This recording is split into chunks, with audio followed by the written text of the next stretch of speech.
10 দিন হয়ে গেছে সন্দেশখালীতে ইডি অফিসাররা গিয়ে তদন্তে গিয়েছিলেন, তারা তাদের বেনজিরভাবে আক্রান্ত হতে হলো।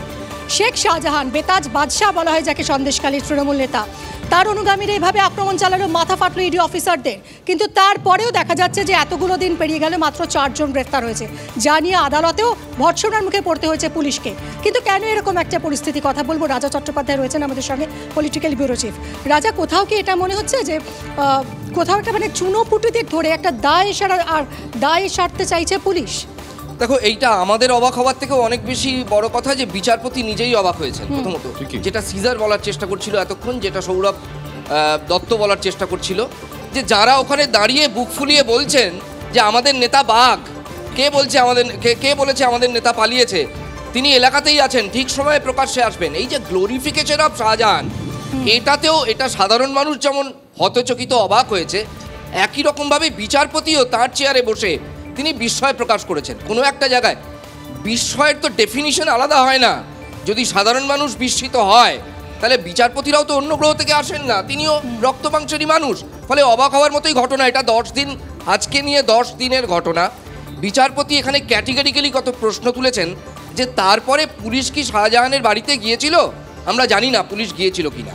কয়েকজন নেতা ওখানে দাঁড়িয়ে, তারা আবার জনপ্রতিনিধি, তারা গ্লোরিফাই করছেন যে আমাদের নেতা এলাকাতেই আছেন, তারপরেও সেটা রাজ্য পুলিশ বসে বসে শুনছে। আর একটা কথা কিরম অদ্ভুত, দেখো, কেস ডায়েরি না নিয়ে শুনানিতে চলে গেছে পুলিশ। কবার শুনেছি আমরা এরম কথা। অ্যাকচুয়ালি এর পেছনেও একটা ডিজাইন থেকে থাকতে পারে। তার কারণ বিচারপতি নিজেই বলেছেন কেস ডায়েরি না দেখে তো কোনো নির্দেশ বা রায় দেওয়া সম্ভব নয়। এখন এই যে একে বলে ডিলি ড্যালিং, যত কেস ডায়েরি নিয়ে যেতে দেরি হবে তত ব্যাপারটা পিছবে। কিন্তু যারা এটা মনে করছেন যে এটা পিছিয়ে দিয়ে তাদের পক্ষে খুব উপকার হবে, তা আসলে নয়।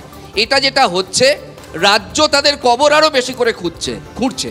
কারণ এটা এমন একটা ক্ষেত্র, এখানে যদি বিচারপতি হালকা হিন্ট কিন্তু দিয়েছেন, দেখুন বিচারপতির কথার ইন্টারপ্রিটেশন আমরা করতে পারি না, আমাদের অধিকার নেই, কিন্তু তিনি প্রশ্ন তুলেছেন ন্যাজার থানা কেন এখনো তদন্ত করবে। তার মানে এই ঘটনাটার যা ব্যাপ্তি এবং যা ভয়াবহতা, তা কিন্তু একটি লোকাল থানার পক্ষে শুধু তদন্ত চালিয়ে যাওয়াটা ঠিক মানে তাদের পক্ষে এটা সম্ভব নয়। বা যে ডিলি ড্যালিং হচ্ছে, এটা কিন্তু অন্যত্র আরও কোনো বড় এজেন্সির হাতে চলে যেতে পারে। পরবর্তী শুনানিতে এটা যদি সিবিআই এর হাতে চলে যায়, তাহলে কিন্তু অ্যাডভান্টেজ ইডি অবশ্যই। একদম, এবং ইডি তো সেই আবেদনে জানিয়েছে আজ আদালতে। সোমবার রয়েছে এই মামলার শুনানি। এখন দেখা যাক যে তদন্ত ভার ন্যাজার থানার পুলিশের হাতেই থাকে নাকি সিবিআই এর উপর বর্তায়।